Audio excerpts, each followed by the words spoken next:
This is not how you install patios. It is not functional and it looks horrible. If you want to add value to your house, you're looking to improve your house. You paid a lot of money for this. You don't want to decrease the value of your house. When I bought my house, it was a blank canvas, just a bunch of dirt everywhere.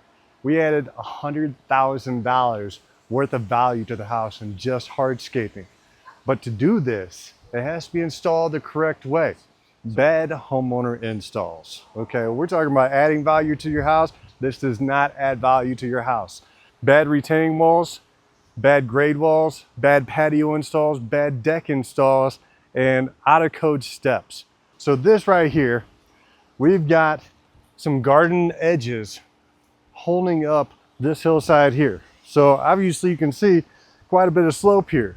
Proper retaining wall, proper edge restraints, and what to do in scenarios with design. Okay, so if you look at this, we've got a nice slope here that doesn't make any sense. It has no restraints. It's just kind of sloughing off here. You've got water, everything's being carried away. You've got a drop off on the hillside that's coming down from your patio. Doesn't make much sense to me. It's a good way to come out here in the middle of the night and break a leg. And then you look up here and your edge restraint is a cinder block with rebar through it trying to hold up a patio. This doesn't work. This is homeowner grade 101. They put sand down to put the pavers on top of. And now you can see that if you look here, I've got one leg not even touching the ground, but yet all the other ones are, because you've got waves in this. What will happen is with this sand, water will take the sand away. With bad compaction, with an improper base, you're gonna have a bad patio. And this is a result of a homeowner install right here. If you've got a chair and it's not planted on the ground on all four legs and it's starting to move like this when you set it on your patio, that's an issue. It means you've got dips in your patio. Dips in your patio means it's gonna hold water, means that water is going to soak down or take away the sand that's underneath this. So with this patio, there's all kinds of dips going through here, uneven throughout the entire thing. You want a 2% slope going away from the house to get the water draining away, but you want it to be flat still. You want it to be smooth so that you don't have the dips in it. Also, you want to make sure that the drainage from your downspouts is properly taken care of. Otherwise, it's going to help wash out the ground, wash out your patio. So let's take a look at the downspout over here. The homeowners started to do this right. They buried it in, but it's a single ply pipe. And then they took it all the way over to here.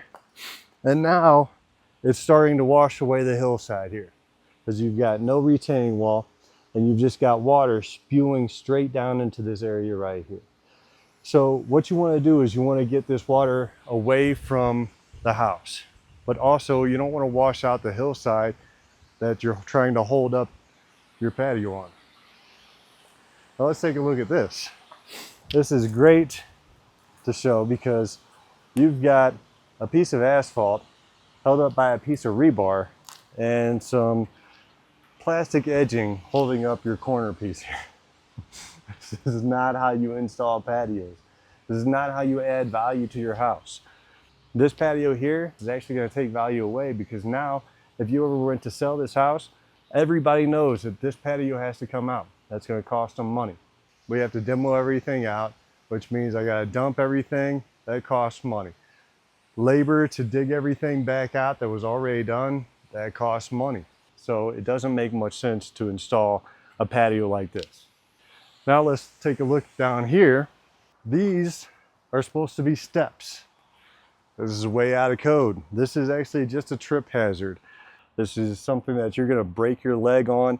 I mean, look at this. It's held up by a plastic edge restraint. What do we got here? Maybe 2.5, 3 inches. This is something that does not add value to your house. And it looks horrible.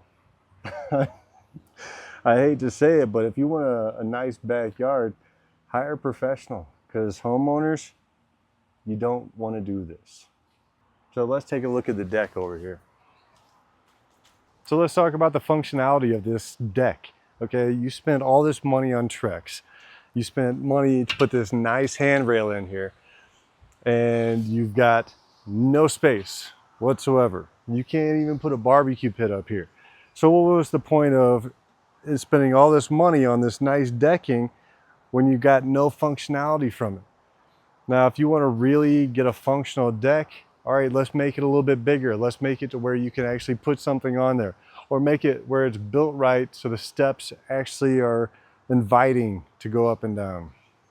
And then if you look at the design on, like, why did we leave the rock here when we could have put some patio blocks here? But then look at this deck too. We've got no support right here. So this is starting to dip already because there's no support underneath this, which means it's constantly being pushed down.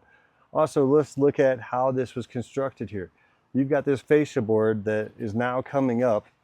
This is all warping, so now everything is coming apart here. Your fascia board's pulling out from this way. This has a trip hazard. If you're walking this way, there's now a lip off this. So when you're installing a deck, you want to make sure that everything is supported, because there's always going to be weight on steps. You got to make sure that there's support underneath there, otherwise you're going to have a lot of dips in it. If you look at the fascia board, it's already coming off and it's very crooked, warping already. This is a great way for animals to live underneath your deck. So this is not functional. This is something that needs to be closed off so that you don't have any animals going up under here and living. If you're looking to do it yourself, at least get the right information and try and do it properly. Otherwise, all you're going to do is not add value to your house. Hire a professional. What we're going to do is we're going to do a proper install. We're going to make sure that we give you a warranty to back up our work, okay? So do your research, give me a call. I can come out and give you a free estimate, and we'll take care of you.